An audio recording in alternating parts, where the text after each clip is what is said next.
শত ব্যস্ততার মাঝেও মালয়েশিয়ার রিয়েল হিরোজ অ্যাওয়ার্ডে ২০২৪ সিজন 3-তে অংশ নিয়েছেন ঢালিউড মেগাস্টার শাকিব খান ও অভিনেত্রী প্রার্থনা ফারদিন দিঘি।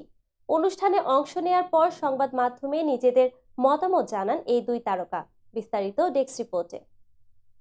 রোববার টুইন টাওয়ার সংলগ্ন উইসমা এমসি এর মিলনায়তনে অনুষ্ঠিত অনুষ্ঠানে সাধারণ দর্শকরা বিনামূল্যে প্রবেশ করার সুযোগ পান। রিয়েল হিরোজ অ্যাওয়ার্ড ২০২৪ সিজন 3-তে অংশ নিতে সাকিব ও দিঘি ছাড়াও উপস্থিত ছিলেন প্রিয়াঙ্কা জামান, মিম চৌধুরী, ক্লোজ আপ ওয়ান শিল্পী পুলক অধিকারী, ভাবনা, কাজল আরিফ ও আসিয়া ইসলাম দোলা। অনুষ্ঠানে অংশ নেওয়া প্রসঙ্গে সাকিব বলেন, নিরাপত্তার কারণে বিদেশ ভ্রমণে আমার সাথে সব সময় স্টাফরা থাকেন, কিন্তু এবার আমার স্টাফদের অনেকেরই ভিসা আটকে গেছে। আমি তাই বলতেই পারতাম আমার স্টাফদের ভিসা হয়নি, আমি আসতে পারছি না। সাকিব আরো বলেন, কিন্তু আমি তা করিনি। আমি প্রবাসীদের অনেক শ্রদ্ধা করি, ভালোবাসি, তাই শুধু মালয়েশিয়ার প্রবাসীদের কথা চিন্তা করে একজন স্টাফকে সঙ্গে নিয়ে এখানে চলে এসেছি।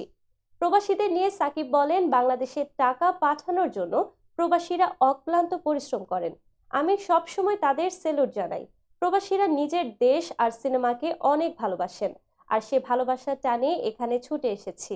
অভিনেত্রী দিঘি বলেন, প্রবাসীদের পাঠানো রেমিটেন্সের কারণে দেশে আমরা ভালো আছি। তারা আমাদের দেশের রিয়েল হিরো।